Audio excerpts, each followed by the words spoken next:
Hey everyone, Brian here, and France is in the middle of a revolution. We have the best of times, Enlightenment thought and civil rights, and the worst of times, mobs roaming the countryside, foreign armies at the door, the economic crisis still looming, well, maybe more worst than best. As a common person in France, you wouldn't know who was in charge, what was going on, where your next meal was coming from, and perhaps getting pretty radically angry about it.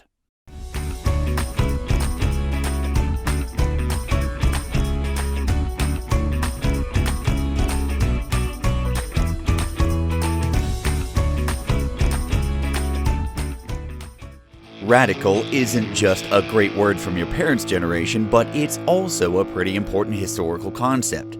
In our context, it describes a concept or idea that is far away from the societal norm. Radicalization, or the way in which groups of people adopt such radical ideas, is our focus for today. With that in mind, we've only got one guiding question today, but we'll revisit it several times. What events contributed to the radicalization of revolutionary France? And a big picture question for you. Why do you think that a time of chaos or anarchy can result in the rise of a dictator?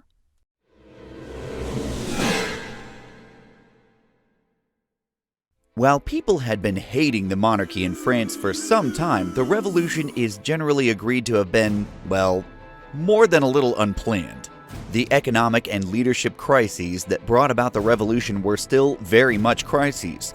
And while the Declaration of the Rights of Man and Citizen was a good start, it didn't establish how food was going to get on the table. Thus, the National Assembly began to write a new constitution in late 1789. And finished almost 2 years later. The French Constitution called for a limited constitutional monarchy. A new body, the Legislative Assembly, would have the power to create laws and approve or reject war. The king was left with very little power, but it was still his duty under this document to enforce the laws created by the Assembly. Great! A new government! Now we just need the king to sign it and... Wait, where's the king?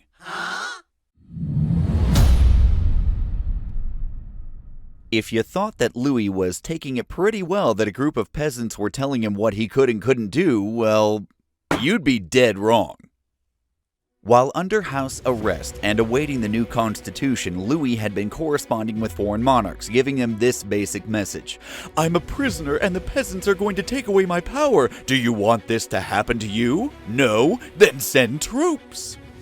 Louis planned to leave France, gather an army with foreign aid, march back to Paris, and end all this equality nonsense. How do we know? He wrote his plan in great detail in the political manifesto of Louis XVI, which was his breakup note with the Assembly. Louis and his family escaped on June 21, 1791, but were captured less than 24 hours later near Varennes, a town about 150 miles east of Paris, by a man who recognized his image from the money that everyone was still using. He was hauled back to Paris and forced to sign the Constitution of 1791. Until this time, most people were still sympathetic to the king, and many wanted the monarchy to be kept. However, when you find out that the guy you went to bat for actually wanted to lead an army against his own people, it tends to dampen the mood. Before we move on, head to your lesson guide and answer this question. What consequences do you think will occur as a result of Louis XVI making his counter-revolution intentions clear to the people of France?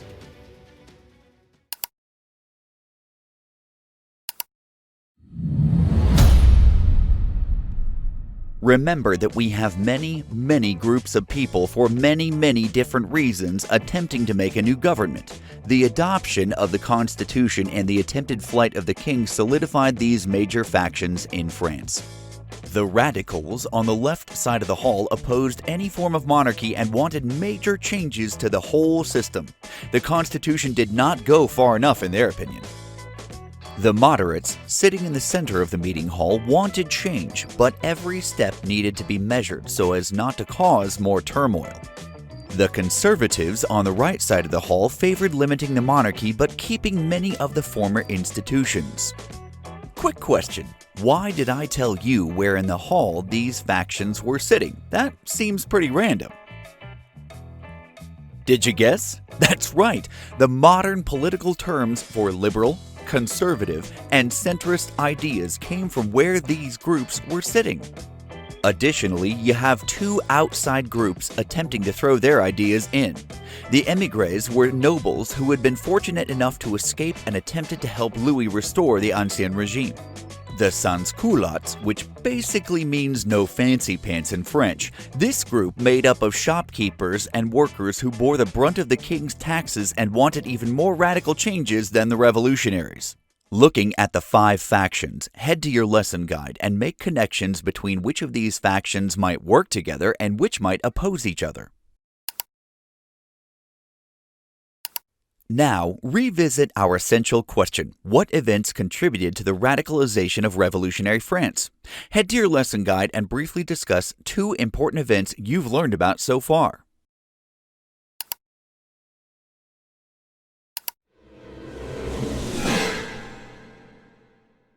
So, remember Louis writing all of those "Help me, the peasants are going to eat me" letters that were sent all over Europe? Those didn't go away just because Louis had failed to escape. In fact, it terrified the émigrés and the crowned heads of Europe. These radical ideas about self-rule were spreading rapidly, causing 3 reactions from the rest of the continent. A crackdown on any kind of free speech, helping Louis and the émigrés restore the old order, and the Declaration of Pillnitz, issued by Frederick William II of Prussia, threatening vague but severe repercussions if anything happened to Louis or his family. Let's pause right here. You've learned about many of the absolute monarchies of Europe.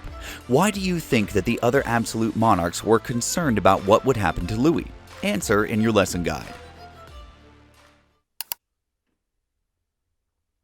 As you may have guessed, other monarchs in Europe would have wanted to do pretty much anything to prevent this revolution from spreading to their lands. Motivation from fear prompted quite a few knee-jerk reactions. Beyond the fear, European leaders never miss an opportunity to use a crisis to seize some land. Prussian and Austrian troops began to move into France. This didn't go over very well, and in April 1792, the newly created Legislative Assembly went ahead and declared war on Austria and Prussia, Louis's former allies. The war declaration threw everything into chaos, as war tends to do. However, France still didn't have a real decision-making body ready for this, and so Prussian forces threatened to destroy Paris if Louis and his family were harmed. Blaming Louis for this, a mob of thousands descended upon Tuileries Palace and on August 11th grabbed the former king, his wife and children, and imprisoned them in an old tower under the guard of the people. At roughly the same time, mobs of people went through the city and the countryside, found people they suspected of being loyal to the former king, and they were beaten, shot, and even drowned. The country was running short on ammunition by this time. France was once again on a knife's edge. Now, revisit our essential question: what events contributed to the radicalization of revolutionary France? Head to your lesson guide and discuss at least one other important event.